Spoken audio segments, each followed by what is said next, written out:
Hi, my name is Holden Tenney. I'm going to be talking about my interview that I had with Chad Haywood. Chad is the co-owner of Camelback Strategy Group. Camelback Strategy Group is an independent expenditure for political campaigns.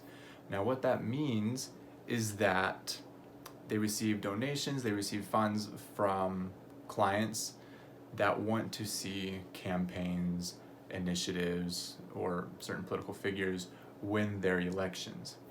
For the most part, they don't work directly with the politicians and their campaigns. Campaigns have a limit on how much money they can receive from donors.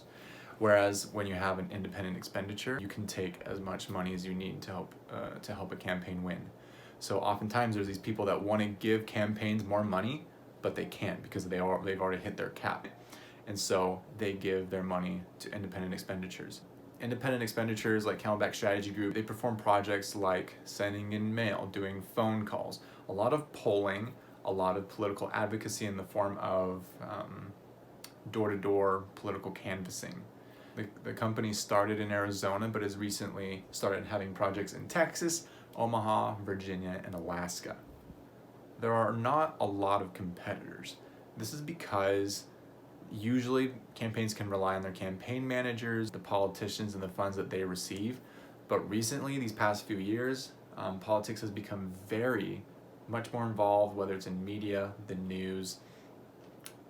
There seems to be a need for more push. People want to see these politicians win. Chad and John find the clients, they decide where to allocate their resources. They both manage all the strategic business decisions in the firm. I'm one of the field directors in charge of all operations in the state of Arizona. Chad makes the decisions, and he tells me and the other field directors what needs to get done. And I've been doing that for Chad for about 3 years now. So what I think was very important when I was talking to Chad is when I asked him about his strategy. When I asked Chad about the strategy that he applies to the firm, it wasn't too far from what I was expecting.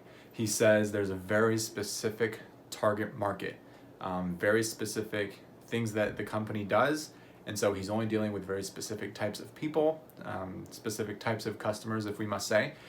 He says there's always money for independent expenditures, especially because there aren't a lot out there. Most independent expenditures are a one-person show. They're all freelancers. Very few people turn independent expenditures into a whole firm. So he started out freelancing, and that's how it grew. So he definitely applies a niche strategy to the firm. Very specific types of people are looking for his firm, looking for his services that he provides. So what I think is important to take from this is that if you have an idea that you think is very needed, it's probably a niche strategy, especially if it's something that there's not a lot of, and if you can do it well. That's how Chad started out. First he worked for campaigns. He worked in campaign offices, where eventually he started freelancing, getting candidate signatures for them to get put on the ballots, and eventually it grew into the firm that it is now. Chad says that the external environment does not play a huge role in affecting the business. He says the only thing that came close was the pandemic. They were getting less donations, which meant less projects, which did mean less employees. It's a seasonal job anyway. But yeah, we had to cut down on some of the projects. For the most part, we took the people on those projects and put them on the other projects that were still going. So it wasn't huge. We didn't take too much of a loss, but we just wait for the next cycle. The next cycle, there's going to be more money. And as a lot of us can kind of guess, there's not going to be a slowdown in politics. Internally, Camelback Strategy Group employs a lot of smart, intelligent people that have worked in politics for a long time. So when Chad is making decisions, he really takes that into account. He knows, okay, this person can really work well on this project. For this election cycle, I'm going to put this person here. He has a lot of good insight on where to put people. While there isn't a lot of competition, when there is, usually they're working together, especially in intense election cycles. Independent expenditure groups will work together on initiatives We did that a lot for this last election cycle to get some ballot initiatives on the ballot for this year. So competition isn't really a huge threat. Along with them working together, they also kind of decide, okay, we're gonna focus on this part of the market, or like, so for example, our firm specializes in advocacy and surveys, door to door, over the phone, as well as mail, sending in mail. So one firm will focus on one part of the market, while another one, like another firm, might focus strictly on gathering signatures. So we gather signatures as well, they gather signatures. Most of the time we share clients with them. So until other competitors start getting really big, they're not much of a threat right now.